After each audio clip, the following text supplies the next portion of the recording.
चलिए हेडिंग डालिए AC generator. AC generator एक बहुत ही इंपॉर्टेंट सा कॉन्सेप्ट है, लेकिन इतनी बार मैंने ये कॉन्सेप्ट को आपको बता दिया है कि ये तो अब समझना आपके लिए बाएं हाथ का खेल हो गया, क्योंकि AC generator is a device which converts mechanical energy into electrical energy. Mechanical energy माने फोर्स। आपने लगाया फोर्स कब? एक मैग्नेटिक फील्ड के प्रेजेंस में, तो आपको क्या मिल गया? करंट मिल गया। ये तो करते आ रहे हैं, बहुत बार किया है ये काम, और सोलोनॉइड के प्रेजेंस में भी किया हुआ है, तो कोई बहुत बड़ी बात नहीं। लिखना स्टार्ट करिए। A generator produces electrical energy from mechanical work. A generator produces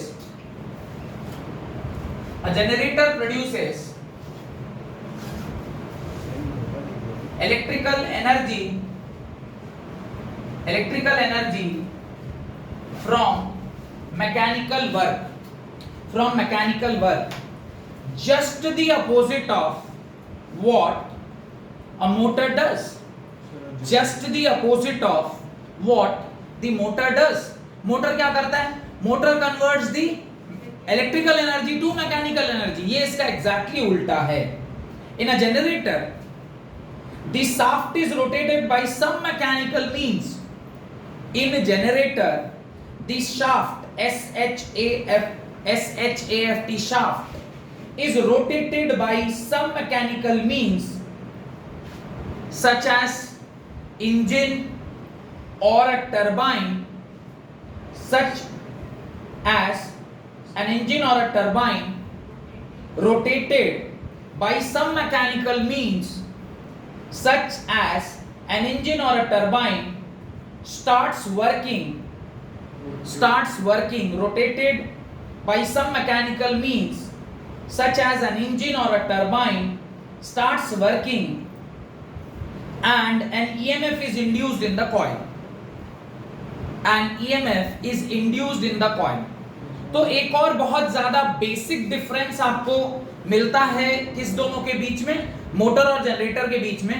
motor में आप क्या अप्लाई करते हैं? मोटर में आप अप्लाई करते हैं डायरेक्ट करंट, पर यहाँ पे जो मिल रहा है वो करंट नहीं, इंड्यूस करंट है।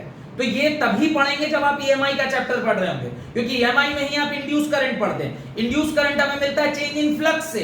ये हमने ऑस्टेड के एक्सपेरिमेंट और फैराडे का जो इक्वेशन से पहले पूरा पढ़ाया था, उसके लास्ट में ये कंक्लूड किया था, जो फैराडे ने भी लिखवाया है अपने एक्सपेरिमेंट के द्वारा, वो ये लिखवाया कि changing flux produces induced current, actually produces induced EMF which in turn produces ये। तो आपको मेन एम क्या रखना है? फ्लक्स चेंज होना चाहिए। अब जरा ध्यान से देखिए फ्लक्स कैसे चेंज होगा। There are two ways in which the flux can be changed. दो तरीका होता है जिसके अंदर फ्लक्स चेंज कर सकता है। एक तरीका है कि आप जो कॉइल है उसी को रोटेट कर दीजिए, तो एक तरीका ये है जिससे आप फ्लक्स चेंज कर सकते हैं। क्यों? Flux is what? Flux is number of field lines passing through a per unit area. Flux का फार्मूला क्या है? Flux equal to BA cos theta. Flux is equal to phi B is equal to BA cos theta, और theta is the angle between the magnetic field and the area vector. Area vector इसके बीच का एंगल है। अब जरा सोच के देखिए, यहां पर मैं नॉर्थ पोल दिखा रहा हूं, दिस इज नॉर्थ पोल, और इधर साउथ पोल है। नॉर्थ पोल साउथ पोल है, तो नॉर्थ पोल से यूनिफॉर्म मैग्नेटिक फील्ड नॉर्थ से साउथ की ओर जा रहे होंगे। अब उसके बीच में मैंने क्या डाल दिया? उसके बीच में डाला मैंने ये कॉइल। ये वही कॉइल है जो आपके जनरेटर में इस प्रकार से, मैं भी डायग्राम बनाऊंगा आपको समझ में आएगा। इसके अंदर अभी एरिया वेक्टर कहां है और फील्ड किधर है? एंगल कितना बन रहा है दोनों के बीच में? 90 डिग्री। फ्लक्स मिनिमम है मैक्सिमम है? मिनिमम। Flux is minimum. अब ये आपका क्या है? एरिया वेक्टर किधर है? इधर। फ्लक्स किधर है? इधर। दोनों के बीच एंगल कितना है? cos 0 1, तो मैक्सिमम फ्लक्स। यानी जब ये इस तरह परपेंडिकुलर होता है तब मैक्सिमम फ्लक्स जाता है, और जब ये ऐसा होता है तो मिनिमम फ्लक्स जाता है। ये आपको समझ में आ गया। Flux is number of field lines passing through this unit area. ये जो एरिया ऑफ आपने कॉइल लिया है, इससे कितने लाइंस क्रॉस कर रहे हैं? अब मुझे बताइए, ये केस में 0 है, ये केस में मैक्सिमम है, बीच में होगा तो कुछ कम। जितना इससे आप दूर जाते जाएंगे वैसे वैसे फ्लक्स बढ़ता जाएगा, फिर जैसे जैसे आप इधर से घूमते जाएंगे फ्लक्स घटता जाएगा, फिर 0 होगा। यानी फ्लक्स का अगर आप साइकिल बनाएं फ्लक्स का अगर आप वेव माने फंक्शन बनाए तो आप देखेंगे पहले 0 बढ़ते बढ़ते बढ़ते बढ़ते मैक्सिमम, फिर 0, फिर मैक्सिमम, फिर 0, ऐसे वो फ्लक्स चेंज करेगा। ये आपको सेंस बन रहा है। तो फ्लक्स के चेंज से उस पर्टिकुलर कॉइल में क्या डेवलप होगा? उस पर्टिकुलर कॉइल में डेवलप होगा इंड्यूस्ड ईएमएफ, और वो इंड्यूस्ड ईएमएफ इन टर्न क्या प्रोड्यूस करेगा? Induce current. आपने फ्लक्स कैसे चेंज कराया? आपने फ्लक्स चेंज कराया bye rotating this coil. Coil को कैसे रोटेट किया? With the help of some और the other mechanical means. Mechanical means क्या हो सकता है? इसको आप एक शाफ्ट से जोड़ दीजिए। इसको आप किससे जोड़ दीजिए? एक शाफ्ट से, एक रॉड से जोड़ दीजिए, और उस रॉड को आप घुमाइए। उस रॉड को आप क्या कीजिए? घुमाइए। रॉड घूमेगा तो उसमें जो लगा हुआ शाफ्ट है वो भी घूमेगा, और शाफ्ट घूमेगा तो ये जो पूरा कॉइल है वो भी घूमेगा। कॉइल घूमेगा तो फ्लक्स चेंज हुआ, फ्लक्स चेंज होगा तो उसके उस वायर में इंड्यूस ईएमएफ पैदा होगा, और इंड्यूस ईएमएफ पैदा होगा तो उससे इंड्यूस करंट आएगा। तो आपने मैकेनिकल एनर्जी को इलेक्ट्रिकल एनर्जी में क्या कर दिया? कन्वर्ट कर दिया। बेसिक प्रिंसिपल तो इसके अलावा और कुछ नहीं है ना। प्रिंसिपल तो यही है मोटर जनरेटर का। लिखिए principle. An AC generator is based on the phenomena of electromagnetic induction. An AC generator is based on the phenomena of electromagnetic induction, which states that whenever magnetic flux linked with the conductor or coil changes, whenever magnetic flux linked with the conductor or coil changes, an EMF is induced in the coil, and whenever magnetic flux linked with the conductor or coil changes, an EMF is induced in the coil. एक EMF उसके अंदर क्या हो जाता है? Induce हो जाता है। The AC generator is based on the phenomena of electromagnetic induction, which states that whenever magnetic flux linked with the conductor or coil changes, an EMF is induced in the coil. जो मैंने अभी थोड़ी देर पहले आपको समझाया उसी को English में सिर्फ क्या किया है? लिखवाया गया है। इसमें तो मेरे ख्याल से कोई डाउट आपको नहीं होना चाहिए। अब दो प्रकार के जनरेटर होते हैं। जनरेटर कितने प्रकार के होते हैं? दो प्रकार के। एक जनरेटर होता है डीसी जनरेटर, एक जनरेटर होता है AC generator. The only difference between the working नहीं क्या बोलते हैं parts, only difference between the parts of the AC generator and DC generator is in case of DC generator we use split rings, or in case of AC generator we use slip rings. There is a difference. एक होता है split, एक होता है split rings, SPLIT split rings, एक होता है slip rings। Slip rings ऐसे बनते हैं, दो रिंग बना हुआ होता है, उस पे कार्बन का इस तरह से वो ब्रश होता है और दोनों के यहाँ से आता है। और स्प्लिट रिंग क्या होता है? यहाँ पे भी हाफ रिंग बना होता है और यहाँ पे भी हाफ रिंग बना होता है। तो चूंकि ये हाफ रिंग बना होता है तो इसको क्या बोलते हैं? स्प्लिट, दो भाग में टूटा हुआ है, और ये होता है स्लिप रिंग्स। तो ओनली डिफरेंस यही है। क्यों ऐसा डिफरेंस क्रिएट किया गया? डिफरेंस इसलिए क्रिएट किया गया in case of split ring, जहां पर आप डीसी प्रोड्यूस कर रहे हैं, मुझे सिर्फ एक ही चीज से मतलब है, the current का magnitude as well as the direction should be constant. उसका डायरेक्शन चेंज नहीं होना चाहिए। तो यहाँ पे कुछ ऐसा टेक्निक लगाया जाता है जहां पे direction of the current will not change. Whereas जब आप एसी की बात करते हैं, every second the direction will change. एक मिनट में 50 बार डायरेक्शन चेंज होना चाहिए। 50 माने 50 time positive and 50 time negative, because one cycle 50 hertz होता है ना। एक मिनट 60 टाइम्स में 60 बार में आप टोटल कितने बार उसको चेंज करा रहे हैं? 3000 टाइम। तो एक सेकंड में 50 टाइम चेंज कर रहे हैं। एक सेकंड में 50 टाइम्स मींस आप 50 बार पॉजिटिव और 50 बार नेगेटिव, यानी every second 50 times the magnitude is the direction of current is changing. Direction of current को चेंज करने के लिए हम लोग क्या यूज करते हैं? Slip rings. whereas to make the direction constant we use split rings। Class 10th में ये आपने पढ़ा था। अभी हम लोग यहाँ पर डीसी जनरेटर पढ़ रहे हैं कि एसी जनरेटर पढ़ रहे हैं? AC generator. तो यहाँ पे हम लोग क्या यूज करेंगे? स्लिप रिंग्स यूज करेंगे। ये समझ में आना चाहिए। whereas generator are of two types, DC generator and AC generator. एक डीसी जनरेटर होता है और एक एसी जनरेटर। आपने डीसी जनरेटर बहुत रेयरली देखने को मिलता है, बाकी एसी जनरेटर ही ज्यादातर, या कई बार अगर आप डीसी जनरेटर यूज भी करते हैं तो उसके सामने आप क्या डाल देते हैं, एक इन्वर्टर डाल देते हैं। वो इन्वर्टर उसको किसमें कन्वर्ट कर देता है, एसी में कन्वर्ट कर देता है। वेयरएस अगर डीसी में चाहिए तो आप वहां पे क्या डालेंगे, एक रेक्टिफायर डालेंगे तो डीसी एसी में कन्वर्ट हो जाएगा। तो पहले के जमाने में दो तरह के जनरेटर होते थे, अब और इतना ज्यादा हम लोग यूज नहीं करते। अब तो सीधे हम रेक्टिफायर लगा देते हैं तो एसी सीधे किस में बदल जाता है, डीसी किस में बदल जाता है, एसी में। और इन्वर्टर लगा देंगे तो डीसी किस में बदल जाएगा, एसी में बदल जाएगा। और ज्यादा हम लोग बुद्धि नहीं लगा रहे। तो लिखना स्टार्ट करिए, सॉरी डायग्राम बनाइए जो भी मैं आपको नीचे बना रहा हूं। हम लोग अभी क्या पढ़ रहे हैं, we are reading about AC generator. तो एसी जनरेटर में हम लोग स्लिप रिंग्स यूज करके और इस तरह का एक डायग्राम मैं बना रहा हूं, उसको आप अपनी कॉपी में बनाइएगा। देखिएगा, ये आपका साउथ पोल है, या इसको आप नॉर्थ पोल ही मान लीजिए, ये आपका नॉर्थ पोल है। और इस तरह से ये आपका साउथ पोल है। This is north pole and this is south pole. जैसा कि आप ऑलरेडी जानते हैं कि direction of electric magnetic field always is from north to south. हमेशा ये कहां से कहां जाता रहता है, नॉर्थ से साउथ जाता रहता है। इस नॉर्थ टू साउथ जो फील्ड लाइंस मैंने यहां पे बनाए हैं, उस फील्ड लाइंस के अंदर आप क्या डालोगे, आप एक कॉइल डालोगे। वो कॉइल में आप एक मैकेनिकल वर्क करेंगे with the help of a shaft. तो अब हम लोग क्या कर रहे हैं, इसके अंदर एक कॉइल डाल रहे हैं। This is the coil which is present inside the magnetic, which is present inside the uniform magnetic field. ये लाइन शायद थोड़ी टेढ़ी हो गई नहीं, इस तरह से अभी सीधा रह रहे हैं सर, लग रहा है सर ठीक हुआ, हो गया सीधा। चलिए अच्छा, चलिए अब और कम मिटाएंगे अगला, उसमें कह भी रहा है हाँ सर थोड़ा सा टेढ़ा है पागल। अब ये देखिए, ये थोड़ा एक्चुअली मैं 3D इसलिए बना रहा हूं ताकि आप समझ पाए। इसके बीचों बीच क्या जाता है, शाफ्ट जाता है। इसके बीचों बीच क्या जाएगा, इस प्रकार से शाफ्ट जाएगा। और इसी शाफ्ट को आप क्या करोगे, ओमेगा प्रोवाइड करोगे। ओमेगा मींस एंगुलर वेलोसिटी दोगे। ये आपका शाफ्ट है, इस शाफ्ट के अराउंड आप क्या डालते हो, एंगुलर वेलोसिटी प्रोड्यूस करते हो।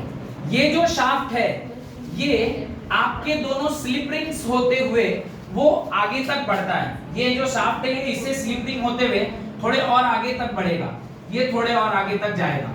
अब जरा ध्यान देकर समझिएगा कि इसका जो आगे का डायग्राम है वो किस प्रकार से ऐसे बन रहा है। अभी इस दोनों जो वायर है, इसमें आप क्या करोगे, इस पे आपको रिंग्स लगाओगे।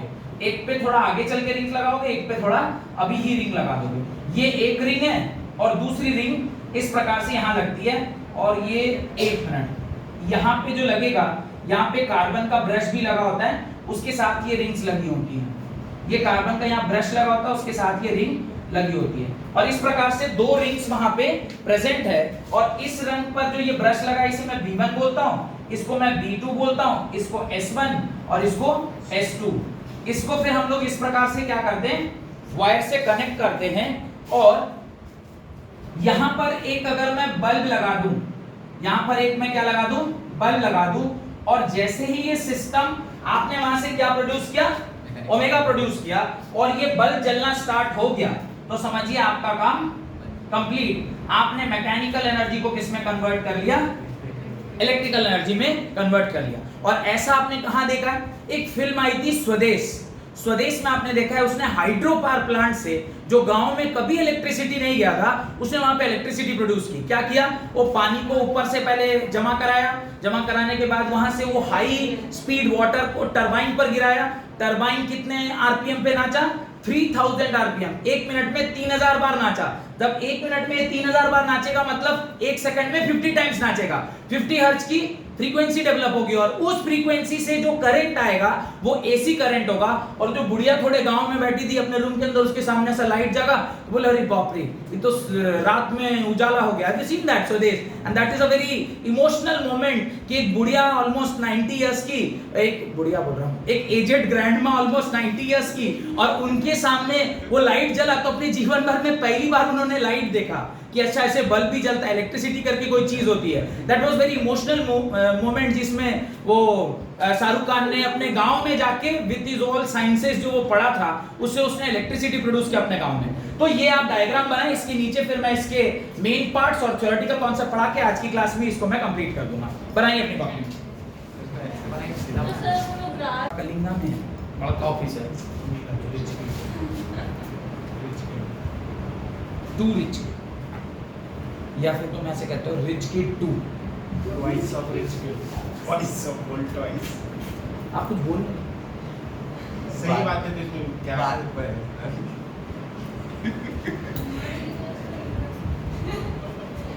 हाँ अरे रिचा सर के बारे में बताना ही भूल गया। वो कह रही उसका आवाज वो देख के बताई कि सर आप सब जगह देखे, मेरे को ध्यान नहीं दिए। एसबीआई में bank manager, cube of rich kid, cube, whole cube. और वो भी ऐसे नहीं, हमारे सैनिक स्कूल के भी सीनियर होंगे उनके पिताजी, सैनिक स्कूल से है ना।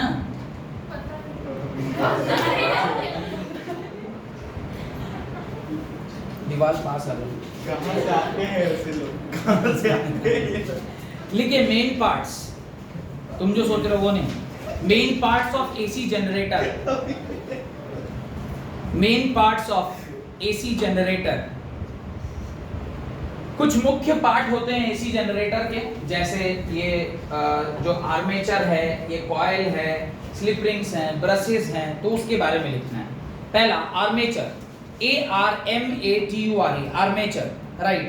A rectangular coil ABCD, a rectangular coil ABCD consisting of a large number of turns of copper wire, consisting of a large number of turns of copper wire wound over a soft iron core is called armature.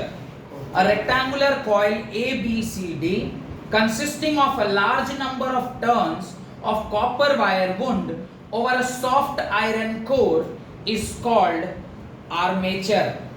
The iron core used, the soft iron core is used to increase the magnetic flux is called armature. Full stop. The soft iron core is used to increase the magnetic flux. जो कि already मैंने आपसे पहले भी कहा था कि soft iron core क्या करता है, सबसे ज्यादा मैग्नेटाइज होने की प्रॉपर्टी उसमें पाई जाती है। Wound over a soft iron core, wound over a soft iron core is called armature and the soft iron core is used to increase the magnetic flux. The soft iron core is used to increase the magnetic flux. और ये जानकारी हमें मिलती है हमें इससे पिछले chapter में, जहां पे आपको पढ़ना रहता है हिस्टेरेसिस कर्व के बारे में, जो आप लोगों ने नहीं पढ़ा क्योंकि इस साल वो सिलेबस में नहीं था। वैसे हिस्टेरेसिस कर्व को जब हम प्लॉट करते हैं तो वहां से हमें पता चलता है कि कौन सा मटेरियल ऐसा है जो ज्यादा से ज्यादा मैग्नेटाइजिंग प्रॉपर्टी रखेगा और कम से कम लॉस प्रोड्यूस करेगा। उसी हिस्टेरेसिस कर्व से हमें पता चला कि आयरन, सॉफ्ट आयरन का जो कोर होता है वो सबसे ज्यादा मैग्नेटाइजिंग प्रॉपर्टी रखता है और उसके अंदर जो हिस्टेरेसिस लॉस होता है वो सबसे कम पाया जाता है। तो वहीं से हम लोगों ने वो सॉफ्ट आयरन कोर को यूज किया है, जो कि पिछले चैप्टर में आपको पढ़ना चाहिए था। Field magnet, two pole pieces of strong electromagnet, field magnet, two pole pieces of strong electromagnet. ये जो मैग्नेट यहां रखा हुआ है इसको इलेक्ट्रोमैग्नेट की तरह भी आप यूज कर सकते हैं या सिंपल मैग्नेट भी आप यूज कर सकते हैं, तो दोनों प्रकार से इसको यूज किया जाता है। क्या इसके अंदर और सारी बातें हैं, मैं जब ये आज की क्लास के एंड पार्ट में रहूंगा तो बताऊंगा कि किस किस तरह के अब मोटर आ गए हैं। ये तो कन्वेंशनल जनरेटर जो एक जमाने में था उसकी पढ़ाई हम पढ़ रहे हैं। अब नए नए मोटर सब आ गए, सिंक्रोनस मोटर या सिंक्रोनस जनरेटर, एसिंक्रोनस जनरेटर, कई प्रकार के सिस्टम अब डेवलप हो गए हैं। ये पुरानी बात है, जब बेसिक चीजें आपको पढ़ाई जा रही थी उस टाइम का कहानी है। Next slip rings, strong electromagnet, full stop. Next लिखिए स्लिप रिंग्स। स्लिप रिंग्स क्या है, ऑलरेडी मैंने बता दिया। स्लिप रिंग्स क्या करते हैं, स्लिप रिंग्स पोलैरिटी को चेंज करने के काम में आते हैं। The ends of the coil ABCD are connected to, the ends of the coil ABCD are connected to two hollow metallic rings, two hollow metallic rings, two hollow metallic rings, S1 and S2, which is used to change the polarity, which is used to change the polarity of, which is used to change the polarity of the terminal across the bulb. Terminal polarity, change the polarity of the terminal across the bulb. Brushes, next लिखिए brushes. आप देख रहे होंगे यहाँ B1 और B2 दो brush लगाए गए हैं, कार्बन ब्रशेस होते हैं। ये क्या करता है, वो जो घर्षण है उसको मिनिमाइज करने का कोशिश करता है, right. B1 and B2 are the two flexible metal plates or carbon rods. B1 and B2 are two flexible metal plates or carbon rods, full stop. They are fixed and are kept in slight contact with S1 and S2.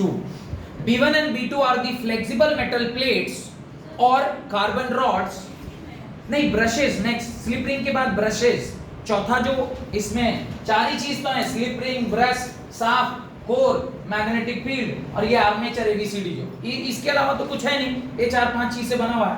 B1 B2 are two flexible metal plates or carbon rods. They are fixed and are kept in slight contact with S1 and S2. They are fixed and are kept in slight contact with S1 and S2. Got it? तो ये कुछ चार पांच part हैं जो यहाँ पर use हो रहे हैं। ऑलरेडी मैंने इस कॉन्सेप्ट को आपको बता रखा है, ध्यान से देखिएगा तो आपको समझ में आ जाएगा कि ये क्या रखा हुआ है।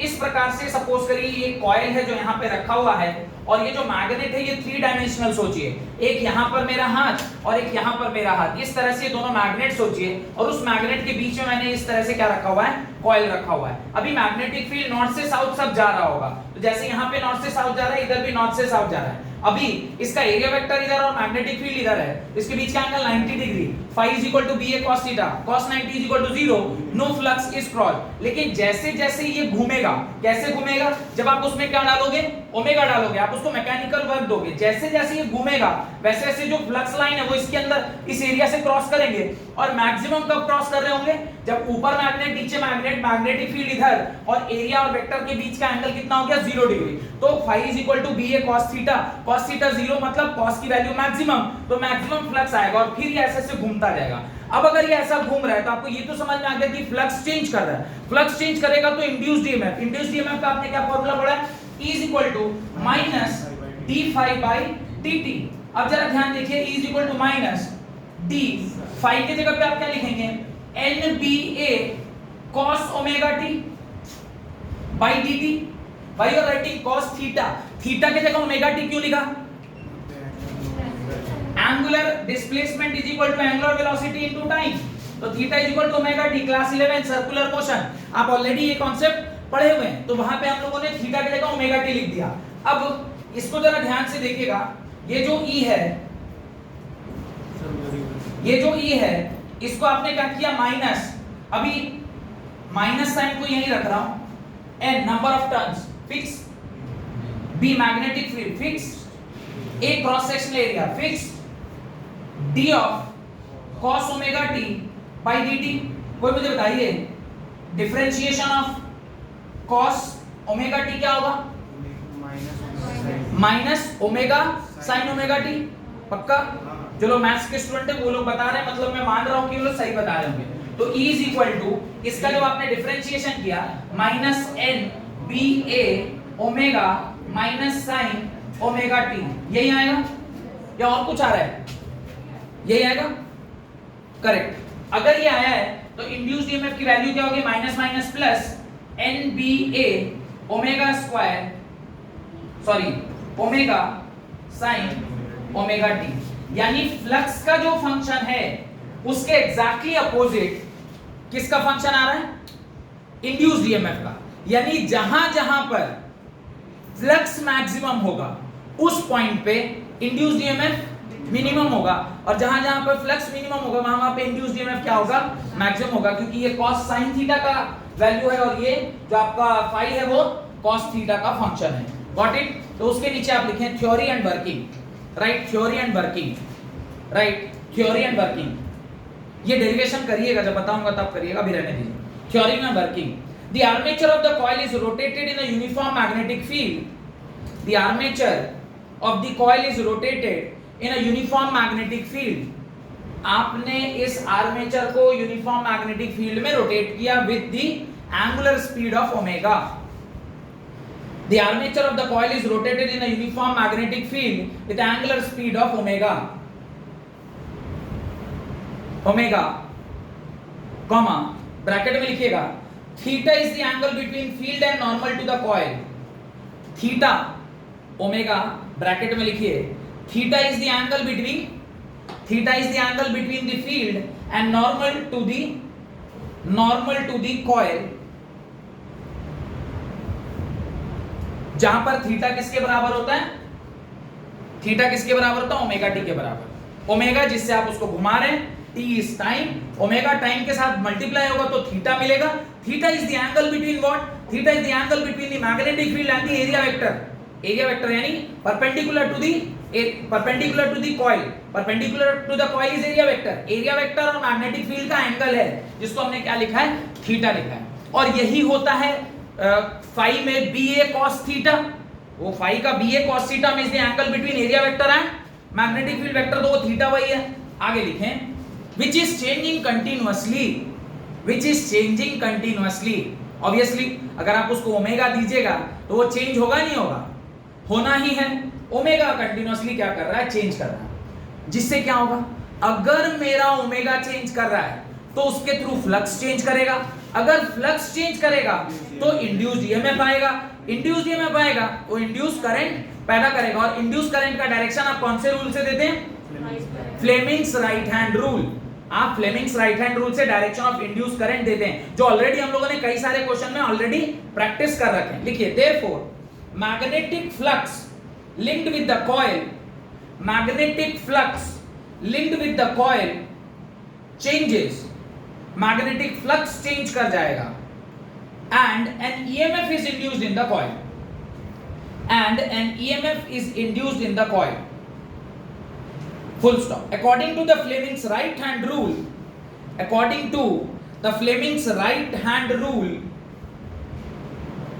the direction of induced EMF is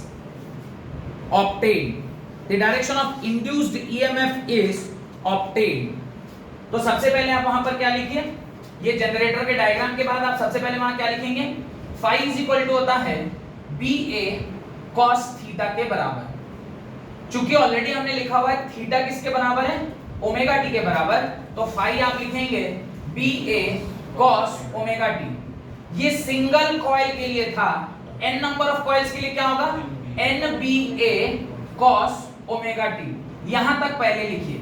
ये आपका magnetic flux, change in magnetic flux, जो फ्लक्स का वैल्यू हो गया. Flux is equal to BA cos phi. इससे भी ऊपर अगर एक लाइन और लिखना है तो लिखिए flux is equal to B dot A.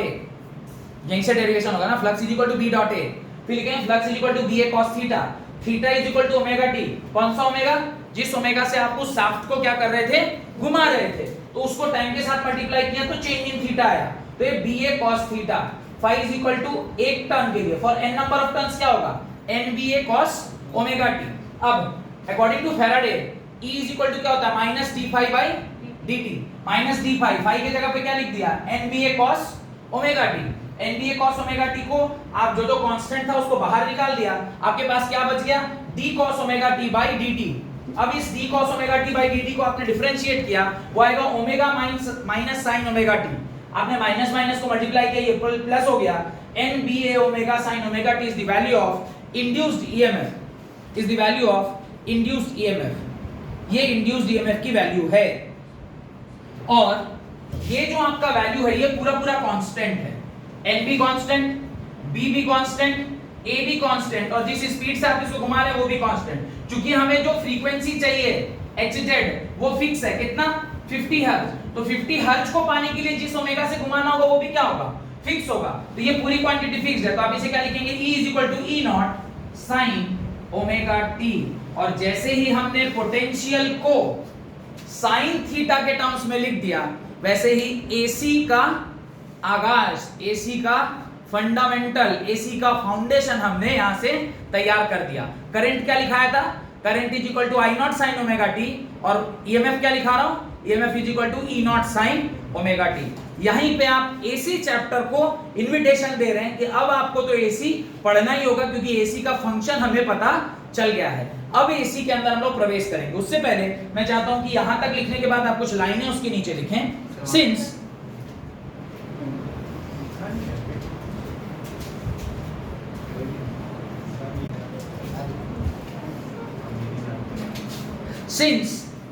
the value of sine function varies between +1 and -1, आप जानते हैं sin थीटा की मैक्सिमम वैल्यू +1 से -1 के बीच में लाई करती है। Since the value of sine function varies between +1 and -1, so the polarity of EMF changes with time. So the polarity of EMF changes with time. समय के साथ पोलैरिटी क्या करेगा, चेंज करेगा। कब पोलैरिटी चेंज करेगी, जब थीटा 90 डिग्री हो और थीटा 270 डिग्री। क्यों, 90 डिग्री पे कैपिटल 90 डिग्री पे मैक्सिमम वैल्यू 1 आता है और ठीक उसके नीचे 270 पे उसका मिनिमम वैल्यू -1 आता है। तो 90 डिग्री और 270 डिग्री जब थीटा बनेगा, थीटा 90 डिग्री कब बनेगा, थोड़ा सोच के देखिए। थीटा 90 डिग्री कब बनेगा, जब ये कॉपी ऐसा होगा। इस टाइम पे इसका चेंज इन फ्लक्स मिनिमम कि मैक्सिमम, मिनिमम, क्योंकि मैग्नेटिक फील्ड लाइन सीधा जा रहा है और एरिया वेक्टर इधर है, तो थीटा 90 डिग्री। इस पॉइंट पे इसका मैक्सिमम ईएमएफ होगा। अब आप कहेंगे सर ऐसा कैसे, जिस पॉइंट पे मिनिमम ईएमएफ हो रहा है, जिस पॉइंट पे मिनिमम फ्लक्स है, उस पॉइंट पे मैक्सिमम ईएमएफ कैसे प्रोड्यूस होगा, क्योंकि ऑलरेडी मैक्सिमम से मिनिमम की ओर गया है। तो ये जो एनर्जी इसने यहां से यहां तक गेन किया, उसी के एवज में इंड्यूस्ड ईएमएफ पैदा होगा।